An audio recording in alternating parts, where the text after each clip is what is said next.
Greetings from Iceland. This is Cady R's 2018 tour of Reykjavik and beyond. In this picture, this is from our first full day on Iceland. There are stacked lava rocks just about everywhere we drove on our way to the Continental Divide, which is pictured to the right. That is the break in continents. It really just kind of looks like an enormous ditch at this point, but knowing that we were standing in between two tectonic plates was really neat. This is in an area called Reykjanesbaer. Reykjanesbaer is a region, and I'm not sure what this feature is called, this geological feature, but we are on the coast right now, and it is beautiful. This was relatively near a lot of sulfuric geyser action, so the air kind of had that sulfury smell, but it was beautiful. This is Kirkfell Mountain, pictured on the left. We approached it in the fog. It is a short little trek up a waterfall to get in a good vantage point of it, but I thought it was interesting because this is actually private-owned land. There were Icelandic ponies grazing all the way to the very top of that thing. Pictured to the right are geysers that we passed on our way there from the Reykjanesbaer region. The geysers occur naturally all over the place in all of these pockets. Iceland is just a very wild landscape. Here we have pictured Kirkfell Mountain in a bit better view. That's the mountain itself pictured on the far right, as well as the mountain and the falls pictured in the center. You can see some people hiking, or really just walking up to it from there to give you an idea of the size and the distance. The road is back there. You just sort of park and drive up to this walking trail. It leads you up around this waterfall called Kirkfellfoss. Every waterfall in Iceland is a foss, and you have a great view of Kirkfell Mountain and the canyon lands behind it. The canyons themselves behind it were peppered with little waterfalls that streamed all the way down the mountain faces, and it was a very beautiful scene, 360 degrees. Here we have Ronfossar. This was a region with a protected park where you were able to drive up and walk out on a pathway that led you along this gorgeous, extensive underground waterfall region. As you can see, these falls just sort of come straight out of the ground into this little river that's been carved into the earth. Everything in Iceland feels like a fairy tale. You just sort of happen upon these things and you never would have known they were there otherwise. That isn't captured very well in the photo, but it stretches for just about as far as the eye can see. If you walk a little further along, pictured on the right is the river a little further up. It's carved some really neat features into the rocks, like archways, and it was very pretty that time of the year. We were traveling in September, so there was some color in the greenery. A fun little fact about Iceland is that there really isn't a lot of greenery. The Vikings harvested much of the wood when they came, but they also brought sheep, which grazed it all away. So they cut it all down and kept it all away. And you really just see naturally occurring trees as a rarity or on their own tree farm. So right now is a bit of an example of that. This is Geyser itself. All other geysers are named after this geyser. It is at the top of a mountain. So pictured is the geyser itself at the left. At the right is the view at the top of the mountain. So once you climb up, there's a little facility where you can sort of enjoy a rest and look out over the scenery. It was really beautiful, and not pictured is the view behind me where I would have been standing. There's a beautiful mountain range and a river on the other side of you. So everywhere you go at this site is completely worth it as well. This is the magnificent Guttalfoss. This is an extremely large waterfall that we happened upon.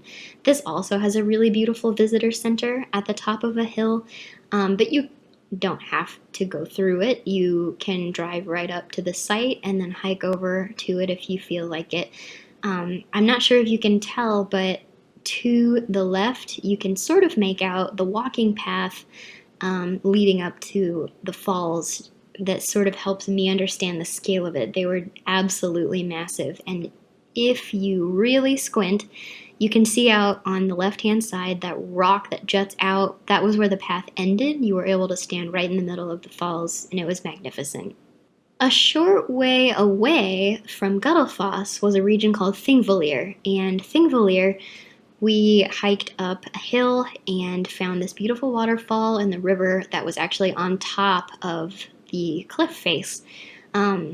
You can't tell from the photos. The photo in the center is the river, but just over those rocks, the cliff just drops. We had hiked up to see this, and I guess a fun fact about this area is that they used it for filming some Game of Thrones scenes, and the people I was traveling with had recognized it from the show, and that was pretty neat. But this was beautiful. This was really close to where you can stop to scuba dive between the tectonic plates, which everybody in my group was brave enough to do but me. We stayed in the capital city of Reykjavik. Reykjavik harbor is gorgeous, and rainbows occur very, very frequently on Iceland. We saw a rainbow almost every day, and I captured a really neat shot here of this complete double rainbow on the harbor. The ships were really neat. There's also a very famous fish and chips food truck. You can actually see in this photo, it's to the left down the road, that little red truck. Everything here was very picturesque, very pretty. And Reykjavik isn't very big. It was really easy to travel by foot. There wasn't a lot of traffic, and it was pleasant. People were friendly, a lot of visitors willing to share their travel stories. Very pleasant environment to be in. Here we have Cellulsfoss, and Cellulsfoss was a giant and gorgeous waterfall canyon that, as I'm sure you can see from the photos, especially the one further left, you can walk behind it on a trail. The trail isn't very big itself, just a little lap. You can go behind the falls, probably get very wet. We all got soaked, but it's beautiful, it's magnificent, and the scale of it, it's just a really different way to appreciate the perspective of the falls. This one was a bit of a drive out, as was just about everything. When you're visiting Iceland, you can expect to drive around 3 hours on average to get to any of these sites. The island itself isn't very big, but I'm sure you could pack in so much more than we did just around the corner. The entire landscape is breathtaking. So Cellulsfoss was a must-see for us. We stayed for a while. This was a pretty popular tourist destination, though. It was a little more crowded than any of the things we had done previous to, so perhaps something to keep in mind if you're planning a trip. This foss is Skagafoss, the grand Skagafoss waterfall off of the cliffs near Vik. Now, Vik is one of the cities of the south middle region. It's sort of a beach area. It's famous for the black sand. Skagafoss was sort of on the way out. This is also on relatively private property. Well, the fall itself isn't, but right on the railway leading up to the falls are grazing sheep and farmers' land. And all of Iceland was like that. It's very picturesque. I got this shot of a rainbow. They were around every corner. The waterfall itself was enormous and magnificent, and if you climbed quite a bit of stairs, you could reach the top of it, and the river that this feeds runs behind it in really beautiful scenery as well. In fact, I thought the rivers behind it were almost just as beautiful. And here we are in Vik. These are the black sand beaches of Vik and the basalt formation caves that we saw there. These basalt rocks were pretty fascinating to me. They form, as you can see in the picture on the right, in these giant square columns. They jut out, and they're very fantasy. They're so strange to take in real life. As they spire up, they become jagged, and as you can see in the picture on the left, that cave was totally surrounded by them. That cave is famous as a filming site for a lot of TV shows and films. Game of Thrones fans will probably recognize this one as well. And the black sand beaches are also pretty famous. Everything here was Also breathtaking. You're starting to catch a theme here. Iceland is lovely. So, finding ourselves in Vik, we had to visit a crash landing site of a US Navy plane that went down in the 50s. No one was injured, but they left the plane there as it was, and you can hike out to it. It was worth looking at. I don't know I would do it again. It was a mile there and back through almost desert landscape, and we did not have water, and there are not places to rest, but the site itself was pretty interesting. There's not a lot of information out there that I could find about this crash, but not a lot of people can say that they've been inside, so worth a look if you don't mind a visit and a trek. Vik was very scenic. The photo in the middle is of a church that we found really near the basalt caves. I just thought it was really pretty to see some traditional Icelandic structures. And pictured all the way to the right, Icelandic ponies are just absolutely everywhere, and they're very friendly and they're very fun, so we couldn't help ourselves and we had to say hello. Pictured here is the only attraction, or I guess visitor site, that we had to pay to see. This is privately owned, and the owner charges admission. It's affordable and it's worth it. It's an absolutely enormous volcanic crater lake. It's very hard to see the sense of scale from this photo.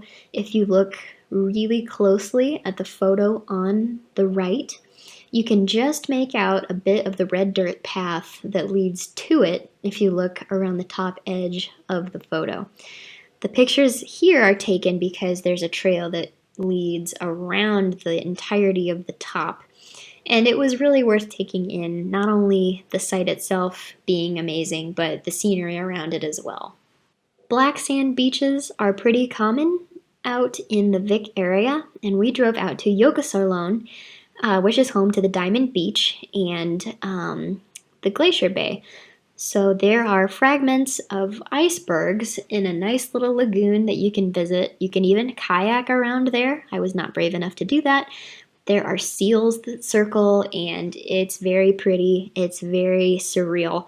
And just across the way, if you walk out a little ways, there's a bridge and a black sand beach just absolutely peppered with these fragments of iceberg called the Diamond Beach because of their just crazy, surreal, crystalline beauty, and it was amazing. We got a lot of really neat pictures here, but I didn't want to throw every single one of them into the mix, so these two capture it pretty nicely. Here is Svartafoss. Svartafoss is pictured all the way to the right. The photos on the left and the center are leading up to it. There's a short hike and very, very pretty fairy tale forest landscape leading you up a waterfall, out over a river, through the woods, and finally leading to Svartafoss itself. Svartafoss is also surrounded by those basalt rocks that form in those rectangular columns. It's so surreal. The fall itself isn't quite as tall as some of the other ones that I've looked at previously in this presentation, but the scenery surrounding it is magnificent enough to where I think this was one of the most can't miss things that we did. Now here is a canyon called Fjadralglufjufur, and there's no way I'm saying that correctly. It's very, very difficult to spell and pronounce, but without a doubt my favorite thing that we saw while we were in Iceland. This was a 2 or 3 hour drive from Reykjavik. The canyon itself was on our way out of another destination, probably Svartafoss. We hit it right after in the afternoon as the sun was setting, and it was absolutely amazing. These pictures don't do it a lick of justice. This canyon stretches to and from as far as the eye can see across. You can hike out a length of it. You can climb out onto those extending rock platforms. It is absolutely wild. It's so green. It's so pretty. The water is amazing. And the crowds were not very high here. For that matter, the crowds weren't very high anywhere we went, with the exception of probably Jökulsárlón and Skagafoss. And of course, different destinations had different sites that you could stop and take things in, but this one was just a nice hike and absolutely breathtaking views. Our final stop was at the Blue Lagoon. Very famous, couldn't miss it. Don't know that I would do it again. This was our most commercialized destination, but there's nothing wrong with that. So pictured here is the entrance to the lagoon. This is a natural bay with geothermal activity warming the waters to spa temperature. It was very cozy, very warm, and they treat it as a spa. So you book yourself a spa appointment. They allow you to come in. There's a showering facility. There are products made out of the clay found here naturally in the lagoon, and you enjoy yourself as if you were in a spa. It is an expansive experience. You can walk all over the place, and you would never know it was crowded because of the fog. We did this the morning before we left for our flight, so we just sort of got in, relaxed, and then we were on our way home. Pictured to the right is the entire group. We had a wonderful time, and I hope you've enjoyed learning a little bit about some of the famous destinations in Iceland. If you're planning a trip, I wish you the best. There's no way you could go wrong.